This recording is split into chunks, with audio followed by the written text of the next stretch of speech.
Well, hello and welcome to your second quarter of 2017 update.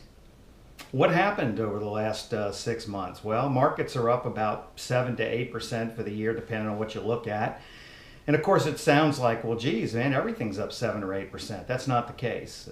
We had about 10 stocks that were responsible for that, and they were all in the tech area.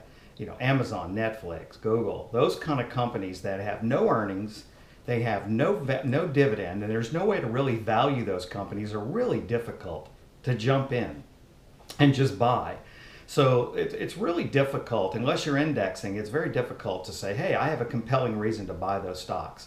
So I think that they're way overvalued. Everyone seems to share that opinion, but they keep going up. So more on that later. Some areas that are not up are, of course, energy. Energy has been kicking my behind. We're going on 3 years now, and energy keeps giving us a glimmer, looking like it's going to finally pull out, and then it continues to drop back down. Thing is, you got to remember, we're a fossil fuel burning world, and we're going to continue to burn fossil fuels. We're not going to stop using fossil fuels. So oil is vitally important to the world, and all we're dealing with right now is a supply issue. We have oversupply because of fracking.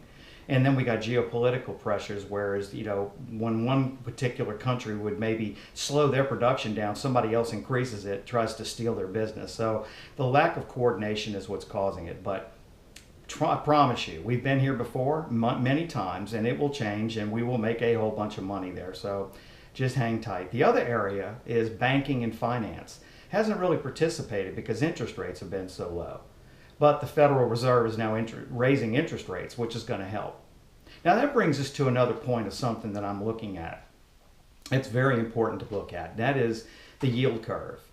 The yield curve is the difference between the 10-year and the 30-year government bonds. That's the difference in the spread. Obviously, a 10-year bond pays less interest than a 30-year bond does. So if that spread, the difference between them, starts to narrow, it's something to pay attention to, because if they were to invert, meaning that the 10-year bond pays more interest than the 30-year bond, since 1960, that has been a precursor to a recession 100% of the time.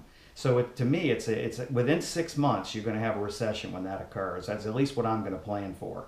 But right now, that spread's about 80 basis points, or 81/100ths of a percent. So I'm not concerned at this point. It's just something to watch. A couple of things happened during the quarter. Obviously, the political turmoil, the war in the Middle East, the developments with North Korea.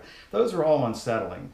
But if you know, in the investment world, if you're waiting for the skies to clear, you know, before investing, you'll never get in the market. There's always some issue. So those are issues just to pay attention to and to see how they're going to do. But there was one issue that happened during the quarter that really got my attention, and it should get yours. And that is Amazon bought Whole Foods. That is a game changer. That is very significant in the fact that retail businesses trying to compete with a powerhouse like Amazon, it's going to be almost impossible for a lot of businesses to compete with an Amazon. And it's going to change the way we shop. It's going to change the way businesses make money. So more to come on that, but that's a game changer. And if I'm a retail business and my name is not Amazon, I'm worried. So something just to pay attention to. Now, people ask me all the time, geez, this market keeps going up. Is it overvalued? As a whole, no, it's fairly valued. Some stocks are way overvalued, and some you can't even put a value on. They're so overvalued, which is the tech area. But stuff like the oil industry, the banks, they're undervalued in my opinion. And so I've kind of coiled the spring. I've been kind of getting into those areas, and I think that when we see the rotation, which always seems to happen, there'll be a rotation from tech into oil, into banks, into consumer staples. There's these rotations that happen, and we've just not been participating in that at this moment. But we will. Given the second half of the year, will probably be very good for value-oriented investing, and that's what I'm planning on. But you can never know what's going to happen. So the bottom line is I keep it broadly diversified. That way we've got a nice spread of different investments. But going back to the tech area, I think what I'm going to do is I'm going to start buying ETFs that own a lot of those names, because most of those names, the individual stock price is so expensive. For example, Amazon's about $1,000 a share. So to buy 100 shares, which is a round lot, That's 100,000. That's too much in most people's portfolio.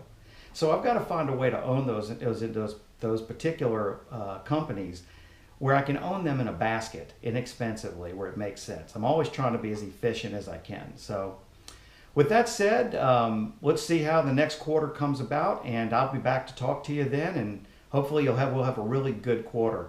You take care.